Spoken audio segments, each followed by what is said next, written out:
Magandang araw sa inyo mga kababayan. Palakpakan po tayo, palakpakan. Dahil po tayo ay tagumpay sa ating pinaglalaban. Ano po ba itong ating pinaglalaban? Na malaman natin ang tunay na mastermind dito ho sa issue ng flood control corruption. Yon. Dahil po sa nangyari sa mga nakaraang sa Senado, ay nakita natin talaga kung papaano pinipigilan ng pamahalaan at administrasyon ni Marcos. Siya mismo, wala nang iba. Siya mismo ang pumipigil na magkaroon ng flood control hearing sa ilalim ni Marcoleta. Yon. At dahil po doon, kitang-kita naman po natin, yung kanyang bata na si Remulla ay hinarang po talaga. Wala, alam mo, pinapanood ko sa lahat ng tao yung video at tinatanong ko ito mga hindi concern po ito Hindi po concern na pagdating sa politika, ibig sabihin hindi ho sila mga political na tao. Tapos pinapanood ko yung video sa kanila, tatanong ko, hindi pa nga nila kilala si Remulla Hindi pa po nila kilala. Sasabihin ko sa kanila, tingnan nyo yung nakakulay blue. Yan po ba ay palabas o hinarang niya yung mga tao? Try ninyo. Okay, try ninyo po. Kunin nyo yung video. Di ba? May video yan I-try ninyo at itanong nyo sa tao. Hinarang po ba o pinigilan lang dahil babagsak siya? Yan ang itanong ninyo. At pagsagot ng mga tao kahit hindi po kilala yung mga personalidad dun sa video, sasabihin nila, yung naka-blue, hinarang niya talaga pero wala, hindi nagtagumpay yung pagharang niya. Yun ang katotohanan. Hindi nagtagumpay ang pagharang niya. Pero yan po ang sigurado. Kaya kalokohan at kasinungalingan, yung sinasabi niya na kasi matutumba siya, merong palabas or so whatsoever, yung ganyan niya, palusot to yun. At yan po ay napatunayan natin. At dyan sa pagpatunay natin na yan, yan makikita natin na talagang pinipigilan nila yung hearing na kung saan sila po at ang kanilang mga tauhan ay binanggit at nakatanggap ng bilyon. Ulitin ko po hindi po milyon, bilyon po ang natanggap. Bilyon po ang natanggap nitong mga binanggit na mga Marines. Kasi ganito lang naman kasimple yan Bakit mo pipigilan ang isang taong magsalita kung wala namang katotohanan ng kanyang sasabihin? Tama, mali? Diba? Okay lang. Iyan ay freedom of speech, ika nga. Iyan ang freedom of speech. So, ibig sabihin, kung pipigilan ka, may ibig sabihin yan. Iyan ay isa pa lamang po na halimbawa na kung saan talagang malalaman mo na pinipigilan ni Marcos itong Senate Blue Ribbon hearing under Marcoleta. Kasi kay under Marcoleta, sabi nga 'di ba nung aming na-interview, ewan ko kung naipalabas na, dito makikita mo yung impartial investigation. Bakit? Kasi agad-agad 'di ba? Naalala niyo yung pumuntang congressman na binanggit? Yun po yung nagpusang ina mo Yun po yung nagalit kay Barsaga dahil alam mo naman si Barsaga, sinabi niyang buhaya yung mga congressman. Abay, nagalit yan. Yung congressman na yan. Sabi niya, pusang ina mo rin. Ganun, di ba? Napikon yung matanda. At binanggit din siya. Di umano allegedly nabigyan ng mali-maletang pera mula kay Zaldico. Ngayon, nung narinig niya yon, abay agad-agad siyang lumusob sa Senado. Ang tanong, hinarang ba siya ni Robin? Hindi. Di ba? Hinarang ba siya? Hindi po. Sa katunayan, pagdating, sandali, pagsalitain natin to. Di ba? Bigyan natin ng pagkakataon. Remember, tuta ni Marcos to, tuta ni Romualdez to. Pero, binigyan siya ng pagkakataon, idepensa ang kanyang sarili. Di ba sabi nga ni Senate President Alan Cayetano, sinabi niya nga na dito kahit sino, kung may akusasyon kayo, punta kayo. Kaya nga iniimbitahan niya si NBI director, di ba? Kasi inaakusahan mo na sinuhulan ng tigli 5 milyon ng bawat isang Marines. Alika, pumunta ka dito. Imbitado ka. Pero siyempre, may palusot ang may palusot itong tao na ito. Ano sinabi ni NBI director? Hindi naman valid yung invitation mo. Di ba?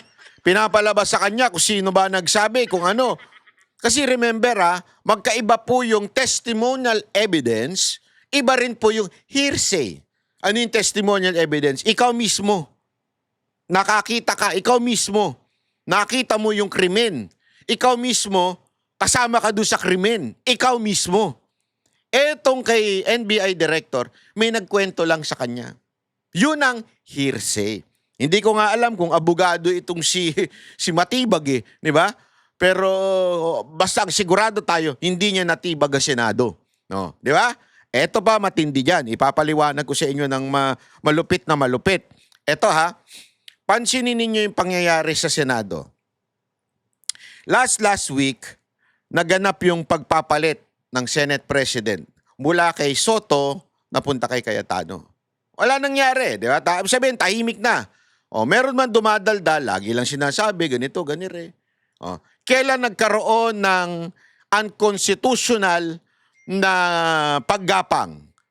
Unconstitutional quorum. Kailan naganap ito? Naganap po ito noong pong in-announce na ni Cayetano na si Marcoleta ang magiging subcommittee chairman o magli-lead ng subcommittee sa Blue Ribbon. Diyan na uminit ang mga tumbong na mga gago. Yun ang totoo. Diyan po talaga sila napikon. Di ba? Diyan po talaga sila napikon, kaya sila ay gumawa na ng Bend the Law Constitution o Bend the Constitution. Actually, nag-upgrade From the Bend the Law, naging Bend the Constitution na. Bakit kanyo? Again, malinaw na malinaw. Malinaw po sa batas. Even if ipilit nila, 13 is not 12. Ang nakasulat po yan sa Constitution, majority of all its members. They can argue the quorum. They can argue the Senate pro tempore. But definitely, they cannot argue about the Senate President. Bakit? It's clearly stated in the Constitution. Remember, the Senate rules only adopt the Constitution. It can be changed. There's provision that the Senate can have its own rules. So, they can argue na binago nila yung rules doon, so tinamaan yung pro tempore. Kaya nga kung papansinin nyo, nung nagkaroon sila ng unconstitutional quorum, di ba? Una, ayaw pa nilang sabihin na Senate President si Gatchalian. Kaya nga acting ang tinawag sa kanya. Di ba? Parang absence of the Senate President. Acting lang.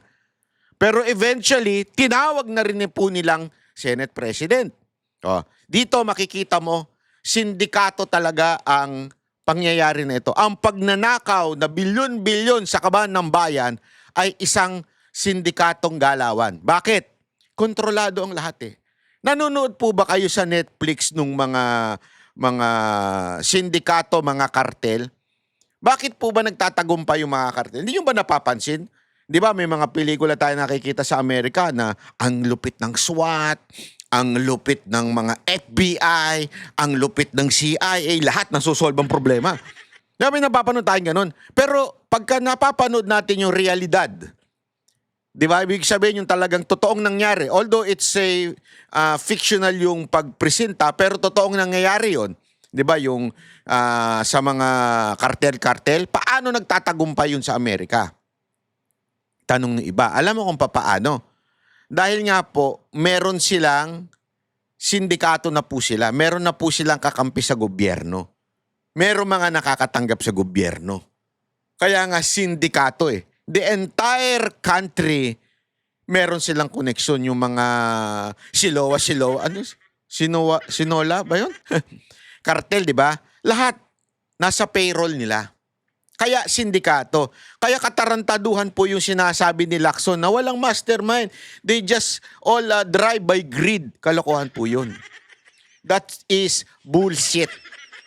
Bakit to bullshit yun? Kalokohan na kalokohan. Kasi hindi ka naman makakagalaw sa bansa na ito nang walang payroll mo na police, maybe military, in the judiciary, even in the constitutional separation ng ombudsman. Di ba? Sindikato po eh. Lahat. Ito pa matindi. Ultimong mga media kasama. Di ba? Binanggit, may mga media. May mga medyang binayaran. Yung mga binanggit na pangalan kahapon, nakalimutan ko na yung mga pangalan na binanggit eh. Baka akala ni iba, ay di naman sikat siya mga media na yan. Hindi. They are operators. When you say operator, marami po tayong operator sa Pilipinas. Para lang ho sa kaalaman ninyo, maraming PR operator. Isa nga lang na nabulgar dyan yung kay Franco Mabanta eh, di ba? Isa lang yan. Pero sa dami po ng operator, ang dami pong operator sa Pilipinas na PR. At yung PR ang nagbabayad sa mga newsroom o doon sa mga mismong opisina. So, wag po tayo magagalit po doon sa mga sa mga although meron silang partiality, sabihin may biases po yung mga reporter na nasa ground, but in reality the decision making is nandoon sa newsroom. At yun ang binabayaran. Yun po ang bayad. Kaya it's really safe to say bayaran po ang mga media. Kaya nga tingnan ninyo, ito hindi po ba kayo nagtataka? Hindi po ba kayo nagtataka nung sila, panay ang sinasabi nilang bayaran ng social media, fake news ng social media, they are united, itong mga media na to hit on the social media. They are united na sinasabing bayaran daw ang social media. United sila dyan. Tanungin ko kayo, yung social media united ba? Na pumapalag? Hindi naman eh. Sa katunayan, mismong mga vlogger nag-aaway-away eh. And that's a good thing. You know why? Because there is democracy. Meaning, there is no one controlling the entire social media. Di ba? That's a proof. Basically, na walang nagko-control sa social media. Bakit? May kanya-kanya tayong opinion. Makakaiba tayo ng opinion eh. Kaya nga minsan nauuwi pa sa awayan eh. Di ba? Di ba nauuwi pa sa awayan minsan yung mga vlogger? Oh, kasi nga, again, wala pong kumukumpas. Unlike sa mainstream media, pansinin nyo, pag sila umatake sabay-sabay.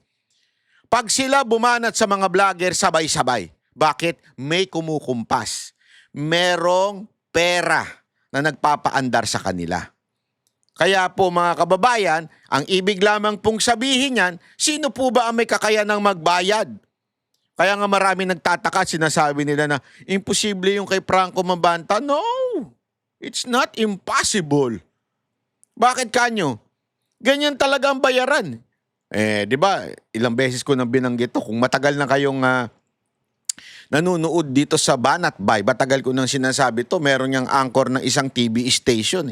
Naka-sports car na BMW.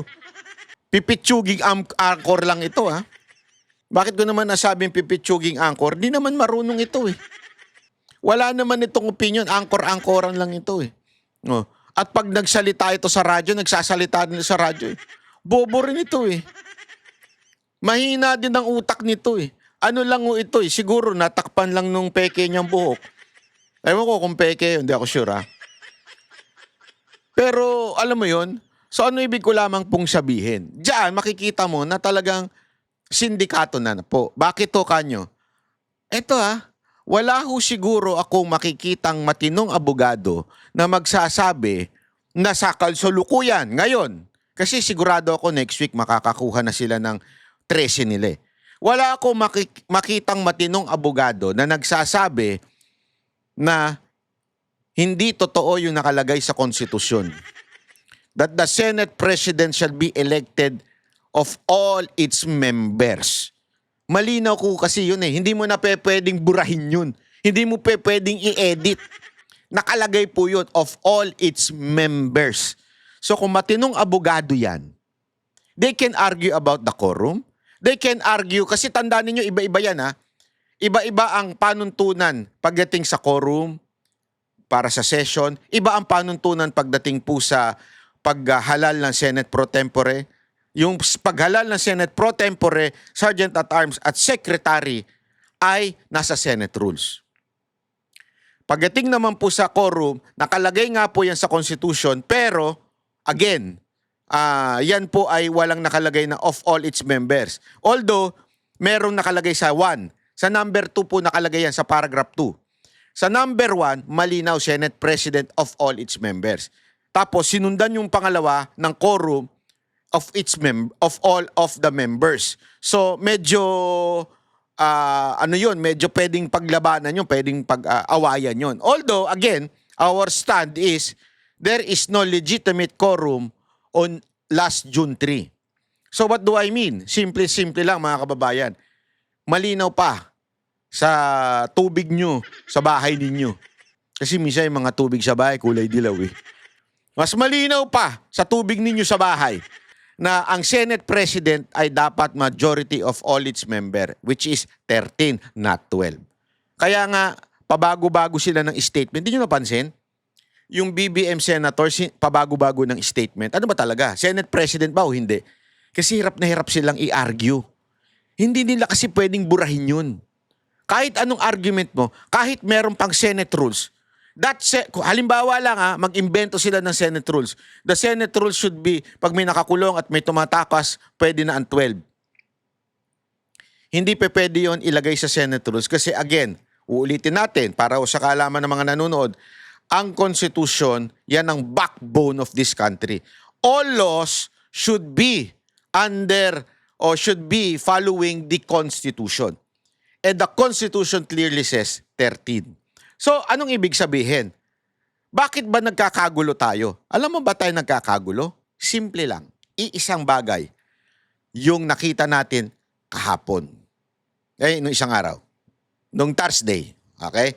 Nung nakita nating Thursday na hearing ng Marines, doon natin nalaman na ang dahilan pala talaga ay si Marcos.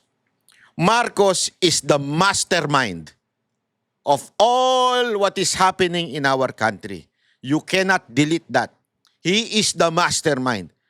Kaya nga alam mo sa totoo lang, ako sablay yung ginawa ni Remulla. Siguro napagalitan to. Baka mapapalitan to eh. Feeling ko mapapalitan to eh. Medyo if you going to risk your personality doon sa lugar, you should win. Diba? Ibig sabihin, dapat kang manalo. Hindi eh. Tatanga-tanga siya eh. Sorry but that's the perfect definition. Tatanga-tanga siya eh. Hindi niya naharang. Nung hindi niya naharang, lumantad tuloy sa buong madlang people except sa mga medyang bayaran. Mantakin mo media na ang nagsabi na hinaharang ni Remulla at that time. Narinig niyo sa mikropono, di ba, yung sigaw na sigaw, hinaharang niya ni Remulla, ni Secretary Remulla, ang mga senador. Parang ngayon, wala man lang siya sinabing ganon, na sinungaling si Remulla. Hindi, di ba? Kasi, tangina naman, tanga lang ang magsasabi na talagang, hindi, palabas lang si Remulla. Nagkataon, nagkasalubong. Wala magsasabing matinong taong ganon eh. Kahit pinklawan ka, malamang magbubulag-bulagan ka lang. Sigurado tayo magbubulag-bulagan ka lang. Lalo na yung mga loyalistang bayaran. Alam mo naman natin mga loyalistang vlogger, bayaran na yan eh. So, tanggalin na natin sa eksena yan. Kahit tumae pa yung kanilang amo, sasabihin nila umihi. No. Kahit halimbawa lang, may lumalabas ng tae sa puwet ni Marcos, ang sasabihin pa niya mga loyalistang vlogger na yan, hindi yan tae, ihi yan. Kasi nga, bayaran po talaga sila. So, matik na yan. They would lie for their amo. Kasi, bayaran mo ba naman yung pagpapagawa ng ilong? Bayaran mo ba naman yung kondo? Bayaran mo naman yung pang-chupageti nila? Talagang gagawin nila ang lahat para pagsinungalingan yung kanilang amo. Pero ang nakakapagtaka talaga dito, yung mga pinklawan at dilawan. Kasi, itahimik sila dun. Sa issue na, hinarang ba talaga? Tanungin nyo yung si Bayot na palsis na yun, tanungin nyo. Ikaw, anong opinion mo? Hinarang o hindi? Di ba? Doon, sigurado, tatahimik lang, iibahin ng usapan. Iibahin ng usapan. Kaya yan nga yung post niya, pahiya siya. Dinideny daw ni Soto. Di ba? May post siya eh. Sabi ni Palsis. Dinideny daw ni Soto yung, eto na nga, ipakita na nga natin para mas maganda kasi para sigurado tayo sa ating i-quote. Alam mo naman, pagka-quote, kailangan quote. Di ba? Kailangan verbatim, di ba? Hindi pwedeng hindi verbatim yan. No? Sandali lang. Chotomate. Huwag kayong easy. Yan pakita lang natin. Kaya nga ako tawan-tawa eh. Wala. Sa dami-dami ng pupunahin itong si Palsis. Ang number 1 na kain-tae na vlogger. Ito ang kain-tae na vlogger eh. Di ba? Galit na galit sa mga Marcos and yet, ayan, kain-tae. Ito. Kaya pahiya tuloy siya. Sabi nito, may OMG! Kabaklaan talaga. OMG!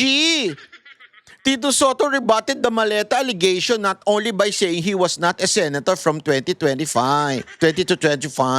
Ang pinaka-proof na false ang allegation ay yung EA or executive assistant niya na si Mark na sinabing tumanggap na maleta for him died in 2015. Hindi ko alam kung bayaran ito talaga si Jesus Palsis. Ay, pangit. Wag mo, palitan mo na yung pangalan mo. Walang bayad na Jesus talaga eh. Tama si walang Jesus na bayad. Kaya please lang, pakipalitan yung pangalan. Ako na lang magbayad. Lucifer Palsis na lang. Sige na. Anyway, yung mo naman, yung... Huwag na natin pag-usapan niya. Magagalit pa ibang mga sabi dito ni Attorney Baligod, the witnesses were referring to no other Mark but Mark Tiksay, the EA of Zaldico. Huwag ka kasing bobo. Bobo ka kasi Ano to? Makikinig ka? Habang nakikinig ka ba, nagchuchupageti ka? Hindi, ako nagtatanong lang Nung bang ikaw ay nanonood, nagchuchupageti ka? Baka kumakain ka na yung chupageti. Yung spaghetti, yung Jollibee. Baka nagja-Jollibee ka, nag-spaghetti ka. Kaya hindi mo naintindihan. Mark Tiksay ang tinutuko, yung EA ni Zaldico, hindi EA ni... Ito don't be sobrang sorry pasensya ka na Palsis. Masyado kang bobo. Sagad sa buto yung enjoy yung mo. Bakit? How will the security of Zaldico know the name nung EA ni Soto? If that is true. Okay? Allegedly pa yan kasi pa yan So, kung yan ay totoo at sinasabi ngayon nung mga Marines na binigay namin dun sa EA ni Soto, paano niya malalaman yung pangalan? Ako po pala si Ako ang tatanggap ng mali-malitang pera. Hindi Discreet yan. At ang lagi nilang kasama, paulit-ulit sa kanila pong testimony, ay si Paul at si Mark Tiksay. Hindi ko alam kung ano yung apelido ng Paul Basta ang palagi nilang kasama si Mark at saka si Paul. Yun yung EA ni Zaldico. At hindi yung mga soldiers ang humaharap. Sila lang ang taga-bitbit, taga-buhat. Tapos, sasabihin ni Mark at saka ni Paul, dito nyo dalhin yan kasi may pagdideliveran tayo. Ikaw, alam mo, halimbawa lang totoo to sabihin na natin, kunwari lang, another story, may dadalang ka ng perang bilyon-bilyon sa Jollibee, halimbawa lang. Kasi pinag-usapan naman natin chupageti. May meeting tayo sa Jollibee. Pagdadalan mo ng pera. Eto bang mga magdadala ng pera, kikilalanin pa nila yung aabutan nila? Andali, sisiguraduhin ko lang Hoy, kayo Paul, Mark, sisiguraduhin ko lang yung kausap ko, yun talaga yung bibigyan. Hindi. Naandun si Paul at si Mark. Kung hindi man si Paul, nandun si Mark. So, ibig sabihin po, Mark Tiksay ibig sabihin po, sila ang nakikipag-usap. Ikaw lang yung inuutusan. Dalin mo dito. Akin na, pakikuha. Pakikuha yung lamang ko diyang pera. Bibigay ko dito. Ikaw lang yung magdadala. So, doon pa lang, makikita mo na yung stupidity nito ni Palsis. makikita mo na dito na hindi niya naiintindihan yung istorya. Kaya nga ang tanong ko, ano bang ginagawa mo habang pinanonood mo yung hearing? Anong ginagawa mo? Diba? Bakit ang hina ng comprehension mo? Oh.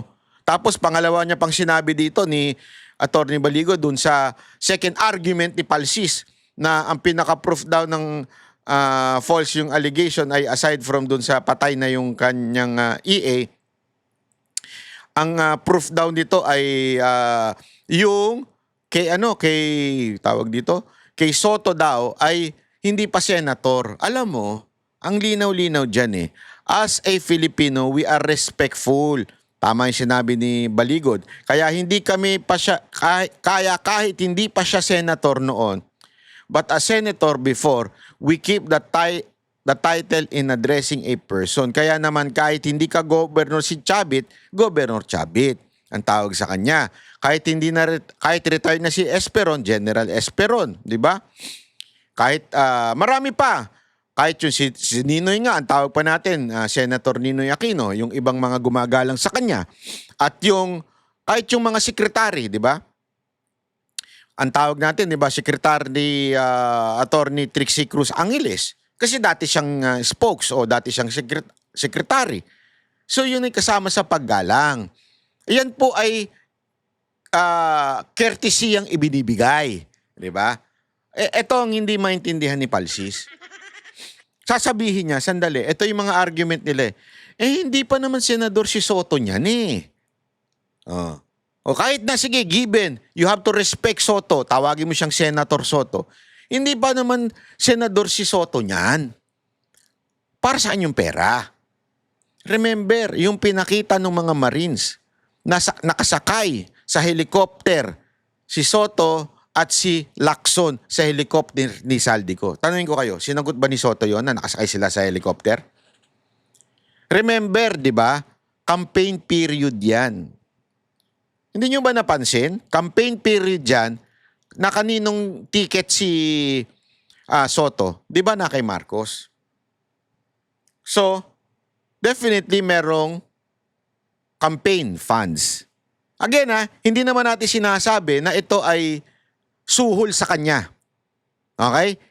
At malinaw yun. Tanungin niyo yung mga Marines. Hindi naman nila sinasabing, suhol sa kanya yan para sa project. Wala naman silang sinabing ganun. Naging defensive na lang yung mga Romualdez vlogger. Bakit? Campaign period ho ito. So automatic, pwede at hindi illegal na tumanggap ng pera during campaign period. First of all, tama sila. Hindi pa senador si Soto. Therefore, there is no illegal or crime committed at that time. But the question is, did he receive the money or not? Di ba? Don't tell me na kampanya ka, wala kang natanggap na campaign funds from the administration. Di ba? Pwede naman niyang i-argue na, hindi ko naman alam kung saan galing yung pera na yan eh. O, di ba? But again, the point here is, there is no illegal at that time. So, masyadong naging defensive. Kung campaign money yan, di ba? Hindi naman nila dinideny na sumakay sila doon sa helicopter, walang denial. Ibig sabihin, there's nothing wrong. Sabi nga there's nothing wrong kung tumulong si Saldico sa kampanya ni Soto at ni Lacson. Ang matindi dyan ay ito. After the election and they won, what happened? What happened? Agad-agad, naging Senate President siya. Agad-agad, tablado ang hearing pagdating dito sa Marines.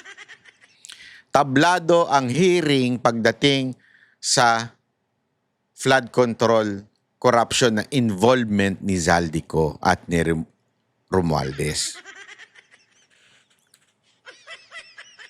But there is no crime, again, there is no crime if ever true, if ever true yung sinasabi ng mga Marines na tumanggap siya during the campaign period. Di ba? So, yun lang ang akin po mga kababayan. Napaka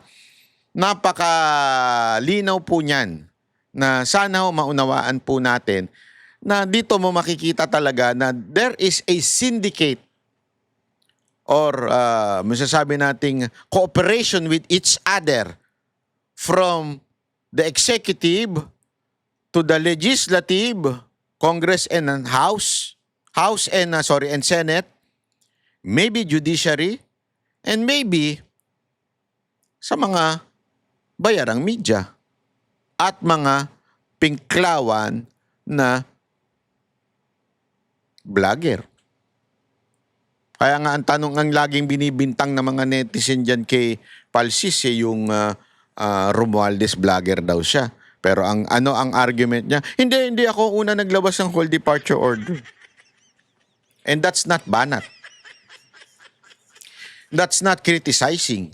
You're just reporting. So, that is not a valid argument na to suplak yung mga balita na naririnig natin sa ibang mga netizen na ikaw ay bayaran di umano ni Romualdez. So, yun.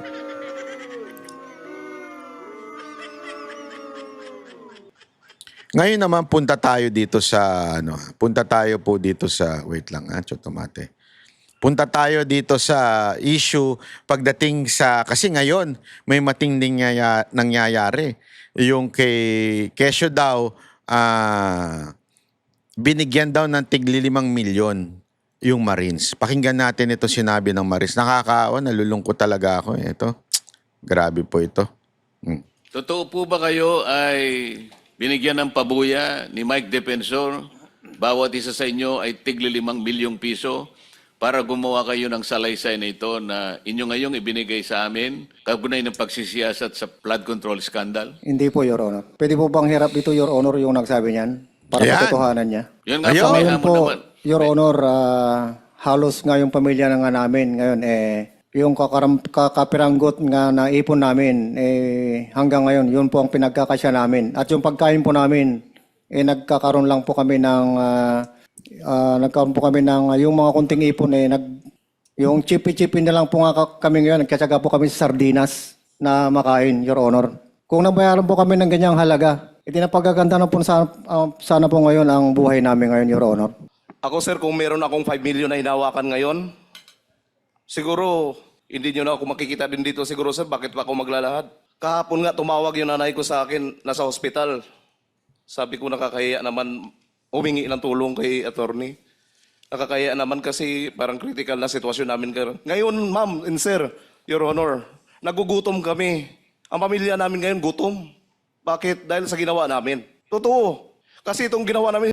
Alam mo, mga bayani talaga itong Brave 30 na ito, Hindi totoo, walang biro. Bayani po talaga ito, mga ito. Alam mo, kasi nakausap ko ito, mga ito, personal, Ramdam mo, Ramdam mo sa puso nila na, na ginagawa nila ito sa bayan, I mean, ang dali-dali, sa totoo lang po, ang dali-dali naman. Una-una, tahimik ang buhay nila.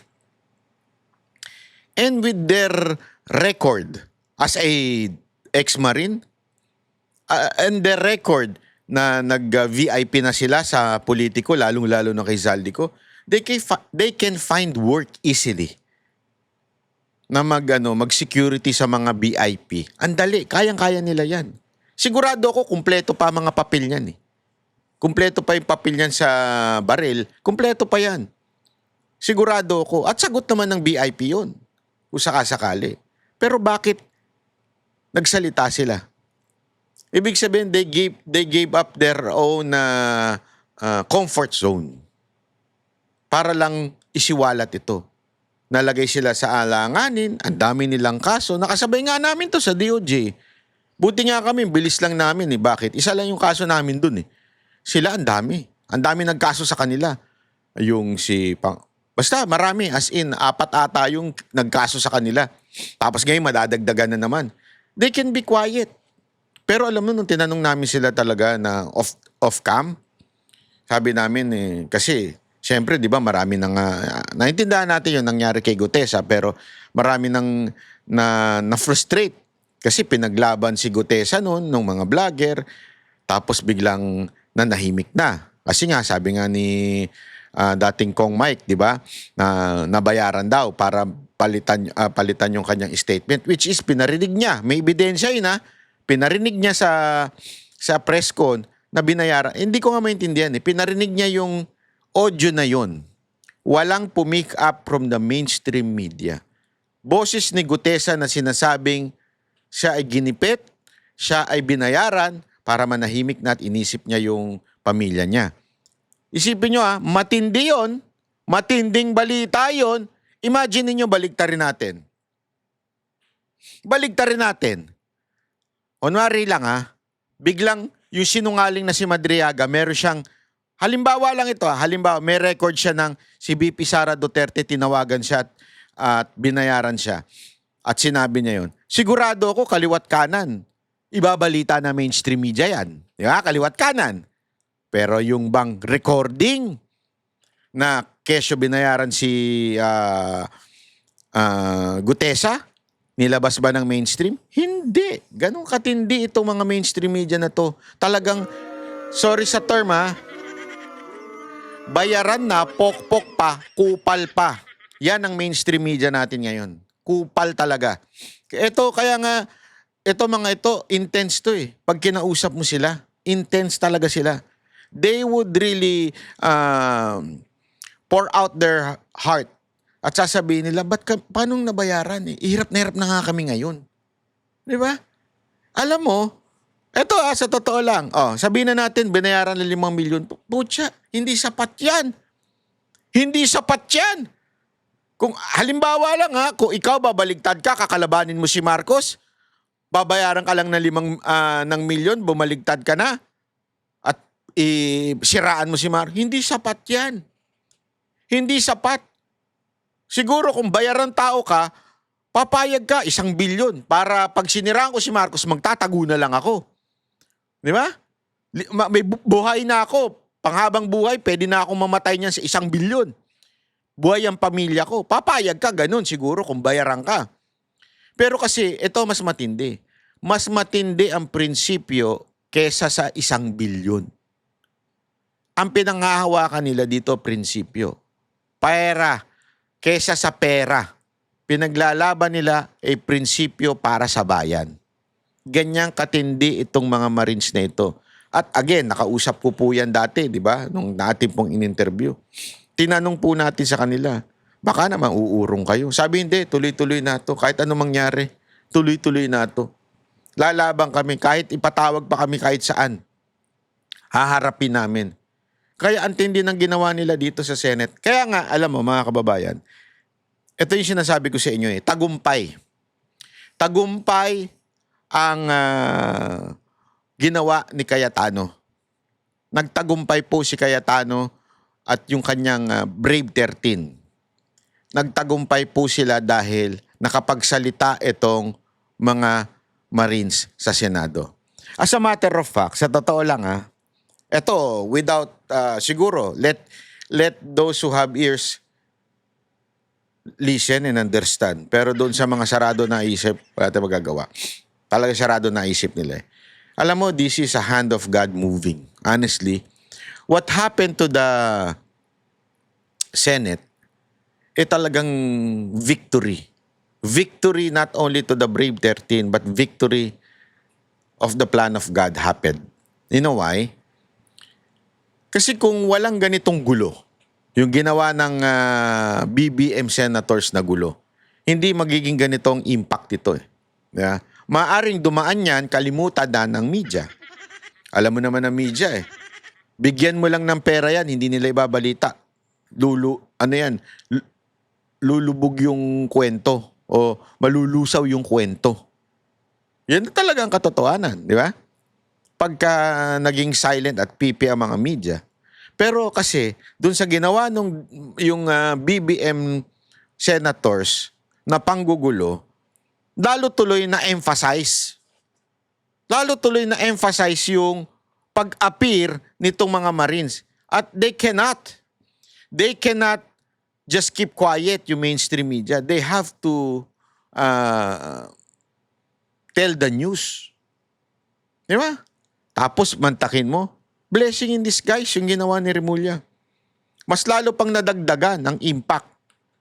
Kaya yung nangyari sa Blue Ribbon, it's a victory of the Filipino people dahil nakita na pinipigilan magsalita itong mga ito dahil maibubulgar walang iba kung hindi si Romualdez at si Marcos bilang arkitekto nitong flood control scandal na ito. Ngayon, paano na? Ako, sa totoo lang ito prediction ko hinala ko ito. Sinala ko by Monday, iba na, magiging 13 na. At matalagang eventually matatanggal na sa posisyon si Alan Cayetano bilang Senate President. And ako, sa totoo lang honestly, tapos na yung laban Tapos na laban. Okay na. Okay na kahit na hindi na siya Senate President. Bakit? Ito na nakapagsalita na. Nasa kamay na lang ng taong bayan. And I have faith with Filipino people na nakinig. I have faith in you na nagising na ang mga Pilipino. And I have faith to those people who needs to move. Nagising na rin. Because of what happened here in the Senate. Nabulgar ang dapat mabulgar. And that is victory. Why? Always remember, John 14 verse 6. Tama ba? Check nyo na lang. Sorry kung mali. Basta, the truth shall set you free. Ang ganda ng sinabi ni Speaker Cayetano dyan. Senate President Cayetano dyan, di ba? Alam nyo ba yung first part na the truth will set you free? Yung first part nun yung they will know the truth. Ito na yun We know the truth. We know that the truth pinipigilan ito mga magsalita dahil ang karamihan sa mga senador na BBM senators ay nakatanggap din. Marami sa kanila, hindi pala karamihan. Marami sa kanila na pumipigil, nag-iingay. Ngayon, laban kay SP Cayetano ay mga nakatanggap ng mali-maleta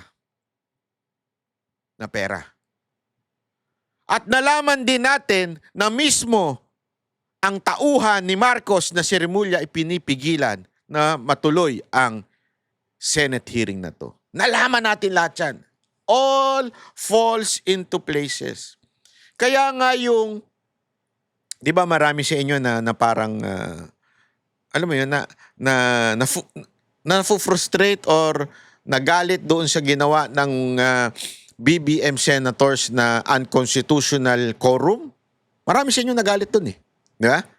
Kahit ako, parang, pero na-realize ko, yung Romans 8:28 in all things, God works for good. Whatever happened in your life, if you love the Lord and you will follow the Lord, everything will fall into places. Because if there is an architect for flood control scandal, there is a higher architect of our life. Siya ang mas nakakaalam ang tama. Halimbawa, gumagawa ka ng bahay. Ito gumagawa ka ng bahay, di ba? Ano po ba? Madali po ba? Hindi. As a matter of fact, ang hirap gumawa ng bahay. One, nakaka-istorbo ka, maingay. Di ba? Totoo naman ingay-ingay. You cannot see the entire picture. Busit na busit tayo, maingay. Ano pa? Madumi, mahirap, as in everything dadaanan mo. But it has to happen. Why? You cannot build a house without destroying the entire house. Kunwari may nakatayo na. O the entire, sabi mo na yung mga lupa-lupa, kahoy-kahoy, puno-puno nakalagay dyan, mga basura. Unless you destroy that, you throw that to the trash, hindi mo mabubuo ang bahay. So ano ibig ko lang sabihin? Sa buhay ganyan. Sometimes you have to destroy some things. You have to lose someone. You have to lose some things para mas mabuo ka bilang isang tao. Kailangan yan. Romans 8:28. In all things, God works for good. Diba? Oo. The process is painful. The process is frustrating. Diba? depressing, lahat dadaanan mo. Like what is happening right now sa Senate. Di ba? But, nagtagumpay sila. Victory. This is what happened kahapon nung Thursday sa hearing sa Blue Ribbon. Victory for all Filipino people. Unti-unti nating, kasi alam mo, it will take time. It will take time for the people to really convince. Tayong mga Duterte supporter, we are convinced. We are convinced that we know kung sino ang mastermind sa flood control. Pero remember, there are other people na wala namang kinalaman sa politika, wala naman silang, marami pa rin pong taong ganyan. How are they na makukonvince? Tayo lang? Magsasalita? Hindi. Hindi yun. Hindi sapat yun. Kukumbinsin natin sila? Hindi sapat yun. Let God do His part. Ito yun, no? Dahil sa mga pambibintang nila, mantakin mo. Ito. Hindi ito pang sarili para sa bayan ito. Kaya huwag niyong sabihin na tumanggap kami ng 5 milyon. Pagpalit yung dignidad namin bilang isang dating sundalo. Tsaka yung sinasabi po nilang nakatanggap kami ng 5 million, hindi po totoo yun kasi ako po, nagkaroon po ng tumor yung kapatid ko. Actually, namatay po siya ngayon eh. Kanina, yung kapatid ko. Sorry po. Namatay po siya kanina. Grabe, oh. Alam mo, Ngayong araw na ito, ako naiyak ako nung ano to eh. At ang dami kong kakilalang naiyak no. Don't tell me drama to. They can check and verify kung namatay talaga ngayong araw na to yung kapatid. You can check it. Sabi ko nga eh, alam mo, Panginoon talaga, ang galing ano. Ang galing talaga eh. Sa dami-dami ng araw na imamamatay yung kapatid niya. Ngayong araw na nag-blue ribbon sila. Can you just imagine that? People of the Philippines. 'Di ba ako nga nung una na eto, sabi ko sa inyo, 'di ba? Sabi ko nga naiinip ako. Sabi ko, naiinip ako sa galaw ni Cayetano bilang Senate President. Sinabi ko 'yun sa vlog ko. 'Di ba? Naiinip ako. Do it. Para bagang everything is moving slow. 'Di ba? Lahat tayo, ganun ang ramdaman. Pero suddenly, pak, nangyari to. Ano yun? Tiniming niya mamatay sa araw na yun? Hindi. This is the hand of God working. Bakit?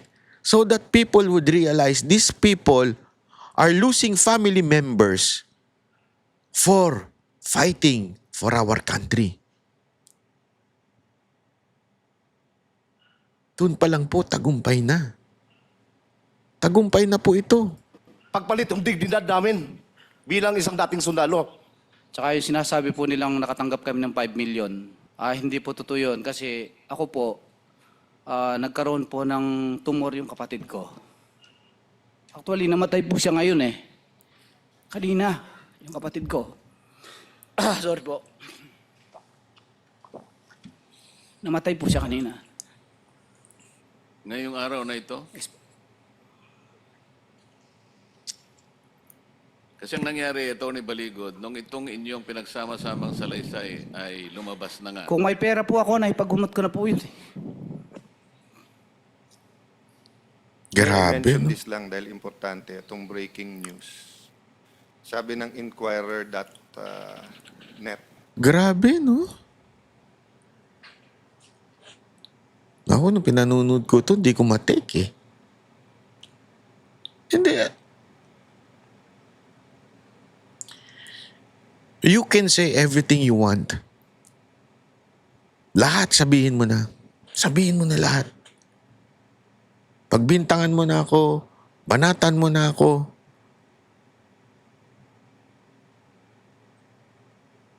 Pero kung meron akong kapamilya na mamamatay dahil wala akong pera, malamang sa malamang, kung wala akong prinsipyong pinaninindigan at wala akong pinapaniwala ang Diyos, malamang tatanggap din ako eh. Di ba? Huwag na tayo maglokohan. Kayo, mamamatay magulang nyo, mamamatay kapatid nyo. Tapos may mag-alok sa inyo. Oh, ito, 5 milyon. Pagamot mo na. Ito, and it's a matter of life and death. Oh, ito, pagamot mo na. Basta bumanat ka lang kay VP Sara Duterte. Hindi, ito honestly siguro, kung wala akong Panginoon at wala akong prinsipyong pinanghahawakan, malamang sa malamang, tatanggapin ko yung mapagamot ko lang yung kapatid ko, yung magulang ko. You know why? Nararamdaman ko ito. It happened to my family. Diba? My mother died of cancer. And I know how much ang ginagastos, naubos ang pera ng pamilya dahil doon. Alam namin yun. Pag ikaw nagka-cancer, matik na yan. Pag wala kang pera, patayan agad-agad.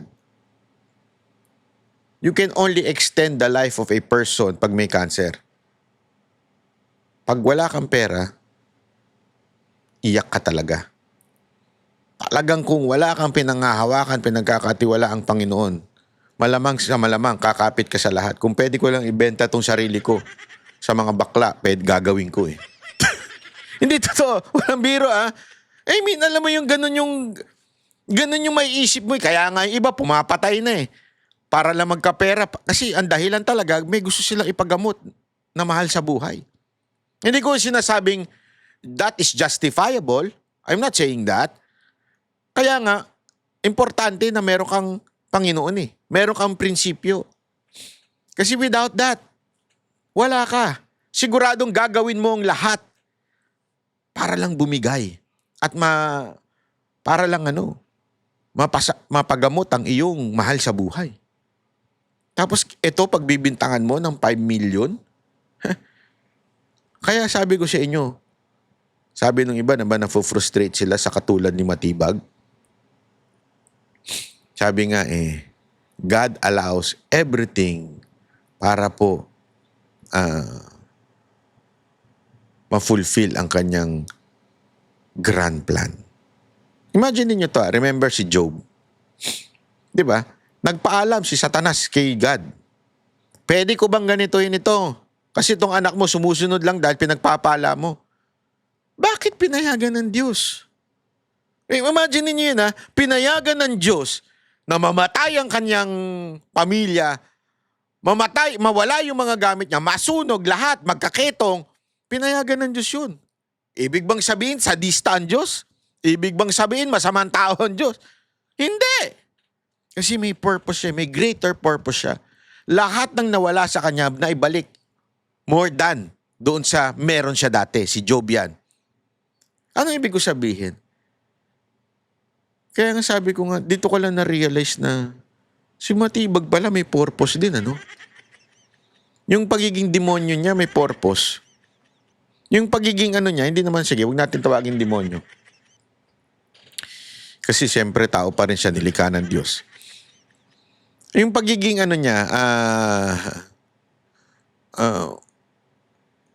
yung bang ko kung sinful o ano matatawag mo doon.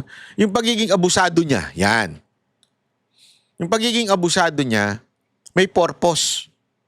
Nagigets nyo? May purpose. Mantakin mo, sasabihin mo pa yan na may 5 million, and then may lumapit sa akin, may 5 million. I mean, first, let's assume that it was not malicious, yung kanyang statement. Yeah? Halimbawa, totoong may nagsabi sa kanya. Halimbawa lang, let's assume na yung kumausap sa kanya, totoo. May kumausap sa kanya at talagang sinabi 5 million. Assume natin na wala siyang malicious intent dito Yung pagiging bobo niya bilang direktor, in-announce niya kagad. Pantakin mo, may nagchismis lang sa'yo, in-announce mo kagad. Eto habang naghihiring yung mga Marines. So doon, yung pagiging abusive mo, even if sabihin mong totoo yung may nagsabi sa'yo, talagang during the hearing, sasabihin mo yun? Kasi nga, again, you are protecting someone. Di ba? You are protecting someone. And God used that para mailantad ang greater plan niya. To reveal the true master of this scandalous flood control na to. Timing, namatay pa. Di ba? Timing na namatay pa during the day ng Blue Ribbon. Is it coincidence? I don't think so. Yung announcement ni Matibag, coincidence? I don't think so. Remember, ipinagtugma-tugma, announcement ni Matibag, pagkamatay nito, yung kapatid niya at yung Blue Ribbon, pinagtugma-tugma. Saan ka pa? Yan ang tinatawag na victory. Actually, dapat nga hindi victory of the Filipino people. Victory from God. Oh, victorious yung plano.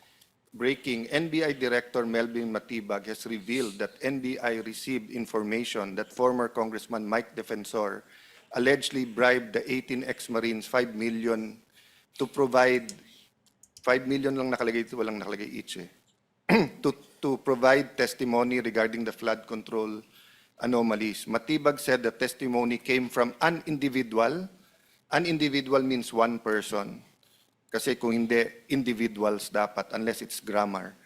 With a direct relationship to one of... Kakaiba talaga pumitik ito si Cayetano, no? Talagang pinitik niya pa yung grammar ng inquirer, no? Yan ang gusto ko sa'yo talaga. Iba ka talaga, eh. the supposed 18 Marines. So that could be anyone in the world. Dahil 18 kayo, I'm sure you have a lot of friends. Pinangalanan si dating Congressman Mike Defensor na siya yung nag-offer ng halaga noong 5 million para maging testigo nga at lumabas mag-press con, Matibag said. He added that the NBI has already issued a subpoena to Defensor to shed light on the allegations. I will not interrupt you now, Mr. Chairman. Mamaya, nandito na rin naman si ex-Congressman Defensor. It's time for him once again to use his last name and defend himself. Having said that, may I invite with the permission of the chairman, Director Matibag, total mahilig kayong NBI pumunta dito sa Senado na walang imbitasyon. Ngayon kayong pumunta, iniimbitahan ko kayo ngayon, kasi kung yung impormasyon mo ay hindi verified, hindi naman marites ang pangalan mo. Ngayon, kung verified yung iyong impormasyon, ibig sabihin, bilang investigador, no, NBI, ibig sabihin, you have reasonable ground to believe na yung nagsabi sa iyo ay totoo. Pumunta ka dito under oath at pagkakataon mo ngayon makaharap si Congressman Mike Defensor at yung 18. No? So itong hearing natin ay open. So if Senator Tito Soto or Senator Erwin Tulfo, ika nga ni Rafi Tulfo, kung ikaw ay matapang, pumunta ka dito. Pag ikaw naman pumunta dito, ikaw ay uto-uto. Pero open po tong hearing na to. But especially now to NBI Director Melvin Matibag. Pumunta ka dito, Director, kasi ako, interesado talaga ako kung nagsisinungaling tong 18 ito. Pati si kumpanyero Tony Levy. Kasi napakalaking disservice to sa ating bansa. Kung gawa-gawa to or kung may dagdag bawas kayo sa testimony nyo. Pero napakabigat ng testimony nyo kung sasabihin nyo, ang pinakamalaking sindikato sa ating bansa ay mismong gobyerno. So one of the two has to be the truth. That's why, Director Matibag, hindi pa naman kami matatapos. Imbitado ka ngayon or kung sino yung agent mo na nagkwento sa'yo. Pumunta ka dito para harapan tayo, magkaalaman po tayo. Thank you, Mr. Chairman. Thank you, Mr. President. Total, nandito naman po ang 18 magigiting na ex-soldiers. Kung totoo pong ganun kayaman si Mike Defensor, magkano, Mr. Speaker? Mr. President, 5 million each. Nakita ko 5 million. Each. Walang nakalagay na each eh. Sa nakita ko 5 million lang, walang each. Pero meron din finorward si Senator Aimee na inquiry. So kayo po ngayon ay narinig po ninyo Sa'yo ba? ang di umano'y balita na kayo po ay binribe ni Mike Defensor sa halagang 5 milyon Each ba? So 90 million po ang pinambribe sa inyo ni Grabe, Mike no? Defensor para lang gumawa kayo ng ganitong salaysay na sa aking pananaw ay ginawa ninyo sa To ilalim ng clarify, Mr. sakripisyo. Chair, sa Inquirer.net naman, yan, nakalagay na allegedly bribed each of the 18 ex-Marine 5 million. So each, so bawat isa. So, Pesos, simple pesos. lang po ang tanong. Totoo po ba kayo ay binigyan ng pabuya ni Mike Defensor? Bawat isa sa inyo ay tigli 5 milyong piso para gumawa kayo ng salaysay na ito na inyo ngayong ibinigay sa amin kaugnay ng pagsisiyasat sa flood control scandal? Hindi po, Your Honor. Pwede po bang hirap dito, Your Honor, yung nagsabi niyan para patotohanan niya? Yun nga po, Sa may ngayon hamon po, naman. Your Honor, halos nga yung pamilya na nga namin ngayon, yung kakapiranggot nga na ipon namin, hanggang ngayon, yun po ang pinagkakasya namin. At yung pagkain po namin, nagkakaroon lang po kami ng, sa ngayon, nagkaroon po kami ng, yung mga kunting ipon, tawag nito, yung chipi-chipi na lang po nga kami ngayon, nagkatsaga po kami sa sardinas na makain, Your Honor. Kung nabayaran po kami ng ganyang halaga, napagaganda na po sana po ngayon ang buhay namin ngayon, Your Honor.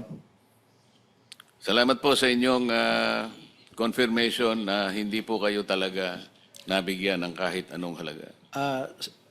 With your permission, Honorable Chair, yung kung 5 million bawat isa, sana medyo okay na ang buhay nila kung tutuusin, no? Pero makapagpapakita po ako ng mga katibayan na halimbawa, nung na-hospital ang anak at asawa ni Bernard Tube, kumakailan lamang, ay kailangan pa ho naming hanapan ng makakatulong, no? 30 mil po yung hospital bill ng bawat isa, asawa, anak. Nung naoperahan yung nanay ni Bobares, talagang pinaghirapan ko rin po na makaambag at nasa akin din po yung resibo nung binayaran. No? Nung namatay po ang tatay ni Buduan, kumakailan lang din po, ay kailangan din pong pagtulungan namin para makabili ng kabaong ng tatay niya. No? Baka naman, Atty. Baligod, nung kayo po'y nagtulong-tulong para makakalap ng halagang may tutulong nyo, baka naman isinilid nyo pa sa maleta kasi. Baka napagkamalang akala mo na napakalaking pera naman nung nakalap nyo itulong doon sa mga na-hospital na kamag-anak ng inyong mga kliyente. Alam mo po yung, Your Honors, no? Ang motivation ng mga sundalo na ito, bago nila gawin yung kanilang affidavit, ang sabi nila sa akin ay, Attorney, nasubukan namin ang nakipaglaban. Muntik nang mawala ang aming buhay. Pero sa panahon ngayon, gusto naming magpakasundalo sa mga Pilipino. Yun po ang motivation nila. Kung yung, alam niyo po, kung accusation lang na galing kay Matibag, naaawa po ako sa NBI dahil eroded na yung credibility dahil kay Matibag. Kali na po, alam nating gagawa lahat sila ng anong klaseng usap para lamang bigyan kayo ng batik, para lang hindi kayo paniwalaan ng ating mamamayan. Ang mamamayan po ngayon ay nakikinig. Sila po ay sumusubaybay sa pagdinig na ito. Sila po ang higit na nakakaalam kung sino kayo. Dahil alam nila ang katotohanan sa likod ng inyong mga sinasabi. Atty. Baligod, inumpisahan ko ito nung dumating dito si Master Sergeant Orly Gutesa. Pinagsisihan ko nga na naipresenta ko pa siya, hindi ko kasi alam na ganun ang gagawin sa kanya. Ang buong akala ko kasi, Atty. Baligod, ang isang taong katulad niya, talagang hindi ko siya kilala. Wala akong panahon noon na kausapin siya, kaya lang nagmakaawa siya na kung pwedeng makausap ko kayo. Ang sabi ko, mag-aalas 3 na. I can only spend at least 10 minutes. Kasi babalik ako, ayaw ko mag-absent dito. Nakita ko siya, may dala-dala siyang kasulatan. Binasa ko, sabi ko, mabigat ito, nakahanda ka bang i-testify ito? At ano naman ang motivation mo para gawin ito?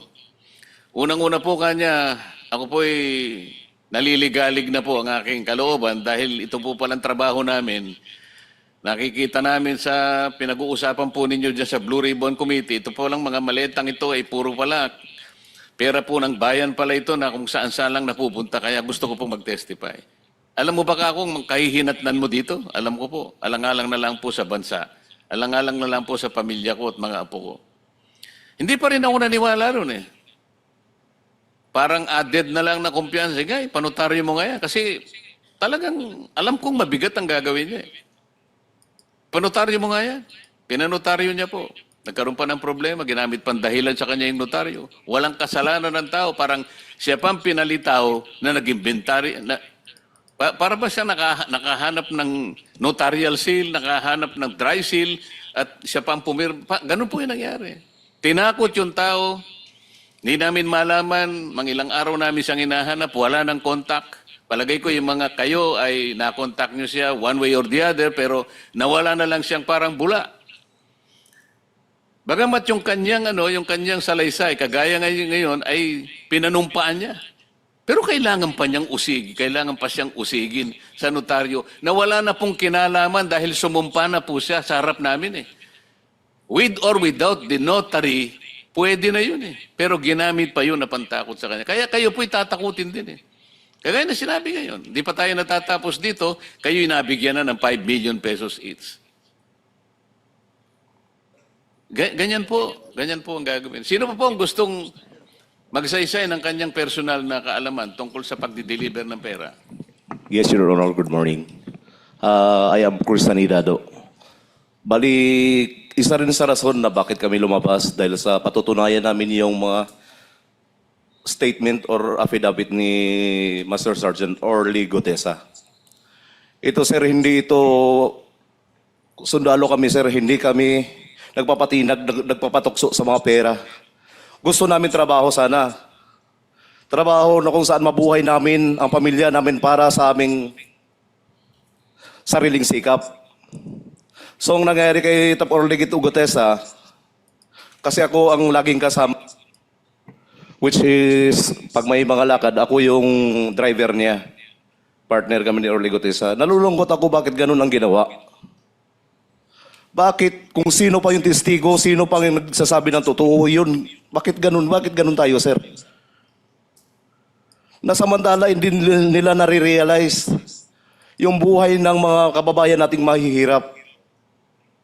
Lagi na lang naririnig, puro corruption.